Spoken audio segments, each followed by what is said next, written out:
नमस्कार बंधुरा आमी स्वप्ना उपाध्याय आमार चैनल रान्ना रेसिपि एंड आवर लाइफस्टाइलेर पक्ष थेके सबाइके स्वागत। आज आमी आपनादेर संगे शेयर करब एक दुर्दान्त स्वादेर रेसिपि झाल मिष्टि गुजिया। और ये रेसिपिटा एक बार खेले बार बार खेतेও इच्छा करबे। देखते जेमन कालारफुल हয়েছে खेते किन्तु दुर्दान्त हয়েছে। आसुन ताहले देखे निই এই रेसिपिटा आमी किभाबे करब। मुग डालेर गुजिया बानानोर जोन्नो एखाने आमी निये निয়েছি 100 ग्राम मुग डाल। मुग डालटाके एबार जल दिए 3-4 बार एभाবে করে হাতের সাহায্যে ডলে ডলে ভালো করে ধুয়ে পরিষ্কার করে নিয়ে জল ঝরিয়ে নিতে হবে। ডালটাকে জল ঝরিয়ে নিয়েছি। এবার একটা থালায় ডালটাকে এভাবে করে ছড়িয়ে দিয়ে শুকনো করে নিতে হবে। ডালটা ভালোভাবে শুকনো হয়ে গেছে। এখানে নিয়ে নিয়েছি বেশ কয়েকটা গোটা গোলমরিচ। মুগ ডাল আর গোলমরিচ এবার ভালো করে গুঁড়ো করে নেব। ডালটাকে গোলমরিচের সাথে ঠিক এভাবে করে গুঁড়ো করে নিতে হবে। একটা কড়াই বসিয়ে দিয়েছি।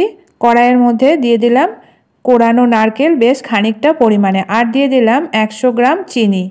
নারকেলের পুরটা এবার তৈরি করে নেব গুজিয়াতে দেওয়ার জন্য। এবার নারকেল আর চিনি ভালো করে মিশিয়ে দিলাম আর দিয়ে দিচ্ছি সামান্য পরিমাণে জল, যাতে করে নারকেলটা পুড়ে না যায়। এবার মিডিয়াম ফ্লেমে রেখে একদম আঠালো করে নিতে হবে। নারকেলের পুরটা অনেকটাই আঠালো হয়ে গেছে। এবার এর মধ্যে দিয়ে দিচ্ছি 1 চিমটে পরিমাণ এলাচ গুঁড়ো, তাতে করে একটা সুন্দর স্মেল আসবে। এবার এটাকে নামিয়ে ঠান্ডা করে নেব।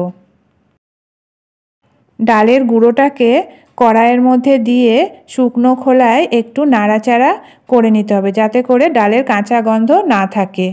শুকনো খোলায় 2 মিনিট নেড়ে নিয়েছি। দিয়ে দিলাম লবণ স্বাদমতো আর দিয়ে দিলাম সামান্য পরিমাণে হলুদ। লবণ হলুদ দিয়ে ডালটাকে মিডিয়াম ফ্লেমে রেখে নাড়াচাড়া করে আবারও একটু ভেজে নেব। ডালটা ভেজে নেওয়া হয়ে গেছে আর একটা সুন্দর স্মেলও আসছে, কাঁচা গন্ধটাও চলে গেছে। এবার দিয়ে দিলাম হালকা উষ্ণ গরম জল পরিমাণ মতো, দিয়ে ডালটাকে ভালোভাবে সিদ্ধ করে নিতে হবে। একদম গলা গলা করে সেদ্ধ করতে হবে।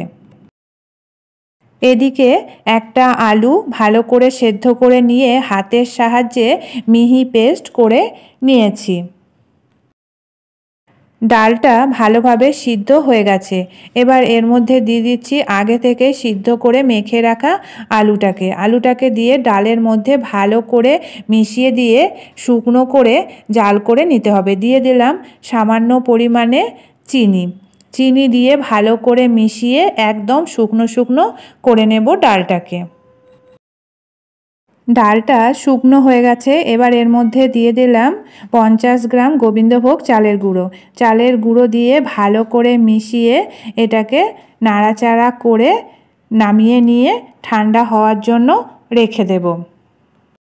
ডালের ডোটা ঠান্ডা করে নেওয়া হয়ে গেছে।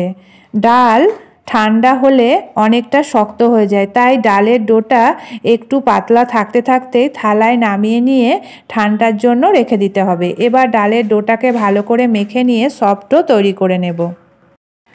একটা সফট ডো তৈরি হয়ে গেছে গুজিয়া বানানোর জন্য। এবার একটা কাপড় চাপা দিয়ে রেখে দেব। 10 মিনিট কাপড় চাপা দিয়ে রেখে দিয়েছিলাম। এবার ডো থেকে কিছুটা পরিমাণ নিয়ে হালকা হাতে গোল করে নিয়ে এভাবে করে বাটির মতো করে নিতে হবে। তারপরে এর মধ্যে দিয়ে দিতে হবে নারকেলের পুর। ঠিক এভাবে করে হালকা হাতে বাটির মতো করে নিয়েছি। দিয়ে দিচ্ছি নারকেলের পুর বেশ খানিকটা পরিমাণ, দিয়ে এভাবে করে মুখটা বন্ধ করে দিতে হবে গুজিয়ার। আর গুজিয়া একটু বাঁকা ধরনের হয়, তাই এরকম করে মুখটাকে বন্ধ করে দিতে হবে, না হলে ভাজার সময় পুর বেরিয়ে আসবে। দিয়ে এরকম চেপে চেপে দুদিকে একটু বাঁকা করে দিতে হবে। তৈরি হয়ে গেল গুজিয়া। এভাবে করে সব গুজিয়াগুলো তৈরি করে নিতে হবে। এখানে প্রথমে আমি 5টা গুজিয়া তৈরি করে নিয়েছি। অল্প অল্প করে গুজিয়া তৈরি করে তবেই ভাজতে হয়, তাহলে ভাজার সময় ভেঙে যায় না। এদিকে হাই হিটে সাদা তেল গরম করে নিয়েছি, দিয়ে দিলাম 5টা গুজিয়া ভাজার জন্য। প্রথমে হাই হিটে রেখে গুজিয়াগুলোকে 2 থেকে 3 মিনিট প্রথমে ভেজে নিতে হবে।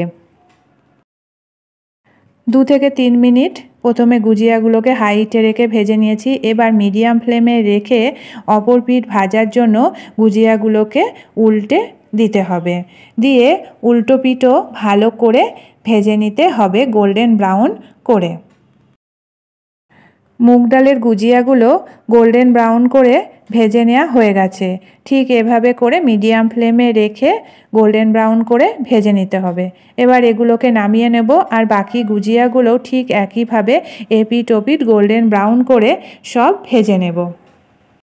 সমস্ত গুজিয়াগুলোকে একে একে ভেজে নিয়েছি গোল্ডেন ব্রাউন করে, আর একটা প্লেটে সুন্দর করে সাজিয়েও নিয়েছি। আর গুজিয়াগুলো দেখতে যেমন কালারফুল হয়েছে তেমনি খেতেও হয়েছে দুর্দান্ত, আর ভিতর থেকে ভালোভাবে ভাজাও হয়ে গেছে আর খাস্তাও হয়েছে। গুজিয়া যদি ঠিক এরকম খাস্তা না হয় তাহলে কিন্তু খেতে ভালো লাগে না। তাহলে বন্ধুরা, আপনারা চাইলে এই রেসিপিটা একবার বাড়িতে বানিয়ে দেখতে পারেন। আশা করি সকলের খুবই ভালো লাগবে।